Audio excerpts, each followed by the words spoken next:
Hi, everyone. I did my research project on the Troubles in Northern Ireland and its effect on identity. So, my research question is, how has the prolonged conflict in Northern Ireland that occurred from 1968 to 1998 affected how individuals aged 25 to 55 who immigrated to the United States after the peace treaty was signed view their ethnic and religious identity? The purpose of this research is to explore how an intractable conflict like the Troubles in Northern Ireland, which occurred from 1968 to 1998, has had an influence on the large group identity, specifically ethnic and religious identity of individuals aged 25 to 55 who immigrated to the United States. So, Northern Ireland has a population of about 1.7 million, and it is divided among two major religious groups, the Catholics and the Protestants. The Catholics in Northern Ireland were perceived to be less than, and when those of a perceived lower status want to join a higher status group, they may create social movements to do so. And that is how the Troubles started out. There were peaceful social movements happening. However, if these social movements fail, they may resort to violence to strengthen their identity and thus their status in society. And this is how the violence in Northern Ireland really began. The violence is referred to as the Troubles, and it began in the late 1960s and ended with the Good Friday Agreement of 1998. So the Troubles are normally defined as a religious conflict, but it is much more complex than that. A large group affiliation can be so strong as it relates to the individual's own sense of identity, being religious, ethnic, national, etc. And thus, understanding different identities is imperative in understanding the underlying issues and intractable conflicts. Much research, has been done regarding Northern Irish identity before, during, and after the Troubles. However, very few reports have been published regarding Northern Irish identity of individuals living in America. And while those living in the United States may no longer be directly affected by the conflict, it is still important to understand how immigration has affected their identity as they are still a part of the larger group. The conflict in Northern Ireland can be perceived as a competition between two ethno-national groups, with religion being a quote socially determined boundary. However, there is universal acceptance in Northern Ireland that there exists minute cultural indications for religious affiliation, and thus national and ethnic identities can be defined. So, just to side note here, this was something that I was really interested in, seeing as there is no physical ethnic differences between Catholics and Protestants in Northern Ireland. So I was really interested in how can you tell the difference between the two. And one of my interviewees expressed a really interesting point that I just thought I would share with all of you. Catholics in Northern Ireland pronounce the letter H like H, and Protestants in Northern Ireland pronounce it like EH. So I just thought that was very interesting, and that's definitely a minute cultural indication. I am going to link a YouTube video in this discussion post so you can watch it if you're interested in that. However, anyways, back to the literature review. So the social identity theory has been deployed during numerous studies of Northern Irish identity during and since the conflict. And so social identity theory posits that identity is derived and created from several attributes: religious denomination, community background, citizenship, ethnic group membership, national identity, and community affiliation. And so it is difficult to differentiate the group identity versus the personal identity. And in social identity theory, the personal identity is at the lowest level of categorization, meaning that the group identity is much more influential than the person themselves. And I'll kind of touch on this a little bit later. So I think we all know that Valmik Volkan has produced much research and theories regarding the large group identity. Um, so Volkan states that ethnicity can sometimes encompass ethnicity, nationality, and religion. And this definition of ethnicity ties in all the different categorizations of individuals in Northern Ireland.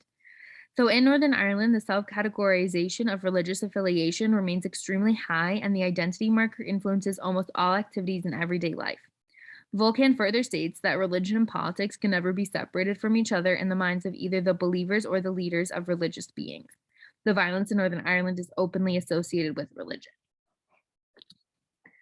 So I use grounded theory in my data collection and analysis. Grounded theory is based on the data obtained in the study. It constructs hypotheses and theories through collecting and analyzing data. I also used a semi-flexible research design, and I conducted semi-structured interviews. I attempted to develop a theory which formed the basis of my study. So my data collection included 2 interviews with 2 individuals from Northern Ireland who lived in the United States. Both of my interviewees were similar in some respects, but had very different experiences, which helps clarify the data. You can see their biographical information on the slide. So both interviews lasted for just about 45 minutes. One was done over Zoom and the other in person. I knew both of my interviewees personally, so I recruited through already formed personal connections. Interviewee A was born near the end of the Troubles. They define themselves as Catholic and Irish. They are from Belfast and immigrated to the United States in the last 5 years. Interviewee B was born before the Troubles, and they define themselves as Catholic and Northern Irish. They are also from Belfast, but immigrated to the United States decades ago. So social identity theory comes into play here, as neither could express their own identity without relating it to the larger group identity. So my first question to them was, how do they define themselves how do they define their personal identities? And neither of them could define their own identity without relating it back to the group identity, which is something that, as somebody who's never lived through a conflict, is able to do. When I am asked about my own identity, it's very rare that I do say that I identify myself as American as my personal identity. So relating to their identity as it relates to their experience living in America, interviewee A expressed that they feel more comfortable expressing their Irish identity. So to not reveal any identifiable information, interviewee A has a very public thing, and it says 32 era, which means the 32 counties of Ireland. So if you look on the screen here, there's a map of Ireland. And so there are 26 counties in the south of Ireland here, and there's 6 counties in the north of Ireland here. And so when people say 32 era, it means a united Ireland. So interviewee A expressed that this would be considered provocative in Belfast, and they would not be able to have this public thing there. However, interviewee A expressed that they were never required to necessarily suppress their Irish identity in Belfast. However, here they can just express it more and more publicly. Interviewee B expressed that coming to the United States, they did not want to, quote, get into it with Americans about Northern Ireland, as Americans only knew about the Troubles. So it's easier to express that they were just from Ireland. So something that they also mentioned was that when they would say that they were from Northern Ireland, people would automatically just ask about their religious affiliation. But I think with any conflict, we can understand that it's not one identity that is kind of creating the conflict or prolonging it. And so that really angered interviewee B, was that it was only just about religion. So after the peace treaty was signed, however, they felt more comfortable with the changes that were taking place in Northern Ireland to say that they were from Northern Ireland. So interviewee B, though, expressed that they were always connected to their Northern Irish identity in America. However, before the peace treaty was signed, they were more defensive about their Northern Irish identity, as they did feel it was threatened when Americans would make assumptions about their Northern Irish identity.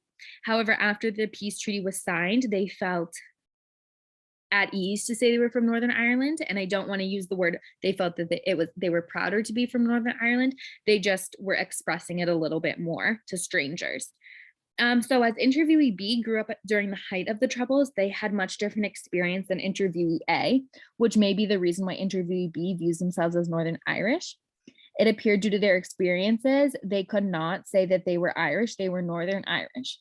So I think it's an important point to make here that Ireland and its identity is very county dependent. So I think in America, we normally just say we're American and call it good. In Ireland, it's very county dependent. So somebody from the county Mayo here is going to have a very different identity, or view their identity very different than somebody who is from Cork, this county down here. So interviewee B expressed that if there's so many identities just among Ireland, just through the counties, of course, they're going to have a different identity in Northern Ireland than they do in Southern Ireland. They're a, quote, foreign tribe in Northern Ireland. So of course they cannot call themselves Irish. As the Republic of Ireland, they can call themselves Northern Irish, because Southern Irish people will never be able to understand their experiences of being Northern Irish. So this could also conclude as well that interviewee A is proud to express their Irish identity, as to Americans, it is not necessarily connected with troubles, violence, or religion, whereas Northern Irish identity has a presumed assumption that it is related to violence or the troubles, excuse me. So as their religious identity relates to their immigration to America, not much has changed. It appears, I think that Northern Ireland, their religion is much more based on social and cultural things rather than actual religious identity. And so after coming to the United States, I mean, of course, they didn't define themselves right off the bat as their religious identity, but they didn't feel any more or less connected to their religious identity as they did in Ireland, in Northern Ireland, excuse me. So lessons learned. So this here is a picture of Belfast today, and I think that you could all tell from the previous pictures that those were pictures taken during the Troubles. So Belfast today is a metropolitan city, and the British government has actually pumped a lot of money into the infrastructure there. So this is what it looks like today. I think maybe if you're Game of Thrones fans, you know that some of it was filmed in Belfast. That is actually something that one of the interviewees mentioned. So I learned that interviews are very difficult, and it was very easy for me to get quote caught up in what was being said, and I found it difficult to kind of get back onto track with my research question during these interviews because I was just very interested in every little thing that was being stated. And so I also learned that large group identity is not black and white. And something interviewee B said was that religious identity in Ireland is perpetuating the problem. And while it's easy to categorize people by their identities, it can just prolong the conflict. Something that they mentioned, as I mentioned previously as well, was that people would automatically ask when they found out they were from Northern Ireland what their religious affiliation was.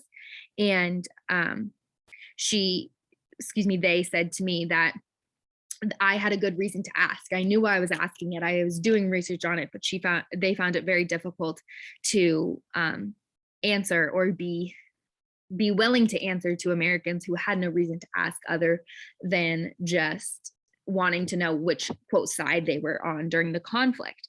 And of course, it's easy to categorize people by their identities, but it can just prolong the conflict. I think something else that I learned as well was that research is just research, and you do not know the extent of anything that happened unless you hear it from the lived experiences of other people.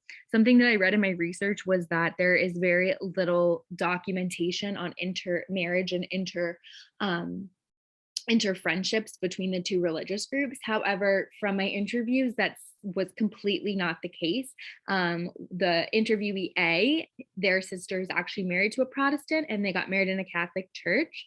And interviewee B, their father was a Castle Catholic, which means a Protestant who converted to Catholicism. And what I found really interesting, as this was the height of the Troubles that this happened, they actually went to a Protestant high school for the last 2 years of high school. So I think that's really interesting. As somebody just reading the research and not talking to anybody, I just assumed that the two sides never interacted, but that was clearly not the case. So I think it's really important to not just make assumptions based on research, but to actually hear what people who have lived through it have to say. I also recognize that conflict creates resilience. And so a point that interviewee B made that I want to emphasize is that no one that they knew left Northern Ireland because of the conflict. And again, they were growing up during the height of the Troubles. And they said that the people that they knew wanted to stay and defend their home, that they're all proud to be Northern Irish. And so I think that my research could contribute to the field as it relates to identity of different generations of conflict.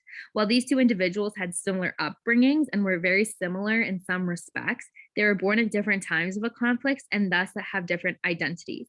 And it was not a generational identity that I saw, but instead everyone using their own experiences to create their own identity.